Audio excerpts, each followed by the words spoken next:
Howdy folks, just thought y'all might like to see our electric fence Energizer system.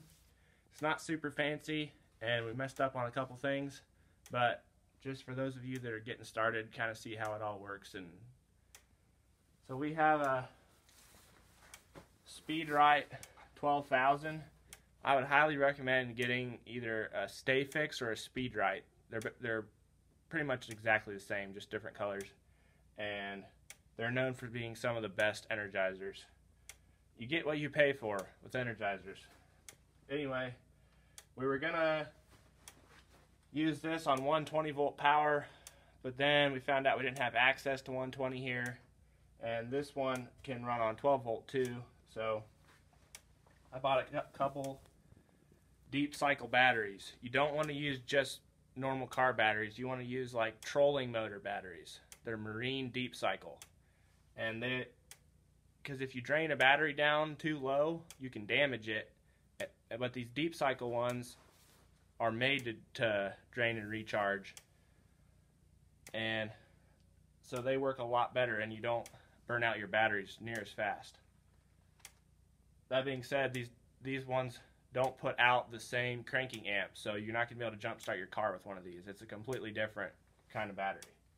Anyway, so we swap this out every single day because even though it's deep cycle, we still don't want to run it down too low. I think I try and keep them above 50% charge, so we'll keep these swapped out every day because this thing takes some serious oomph. So we have our positive and negative on the battery, goes into the back of the Energizer, and then this is our hot side, and it's got an insulated wire that can go underground, and then it runs out underground to our fences, comes up to the fence, and then it's all electric fence from there.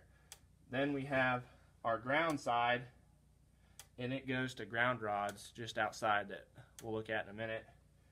And it has a couple other functions. I think this is like a half power knob, and then this is some fancy knob for in like super dry conditions. You can set up a electric fence. I've never done like that, so I don't really understand how it works.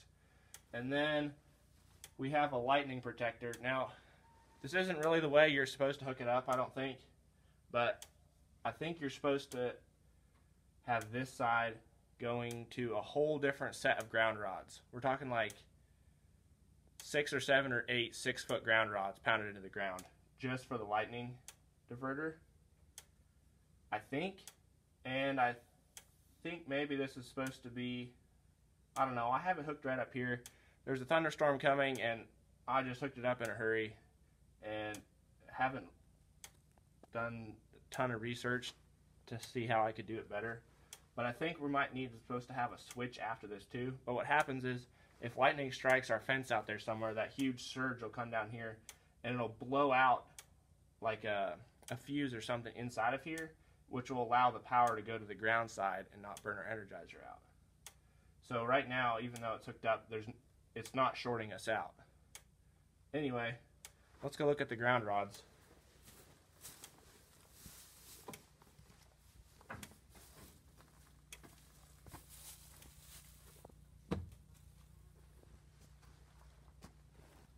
So this is a kind of temporary setup. So I made them, I didn't want to pound them in too deep because then I wouldn't be able to pull them out if we rent a different piece of land or something. But we have 5 5-foot ground rods.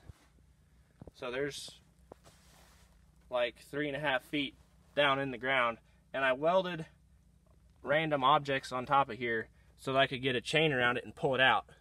But I messed up. I should have welded this down here, because then when it came time to hook them all together with our ground wire, my special ground clamps that you're supposed to use wouldn't fit on top, and since we'd already pounded it in the ground, we couldn't get it on down here because I'd welded this up here. So if you do this, so if you weld something on here so you can pull it out later, make sure you weld it on down here so that you can still get your ground clamp.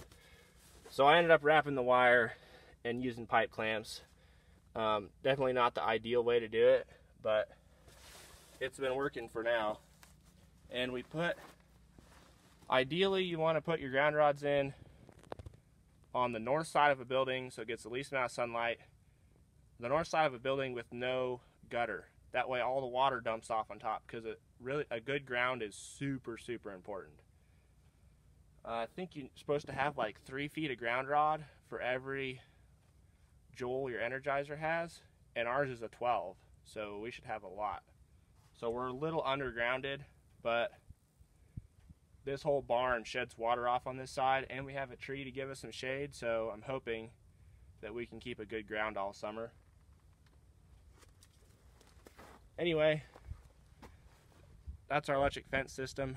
Hope y'all could learn something, and if it's only to learn from our mistakes, do it better. Thanks.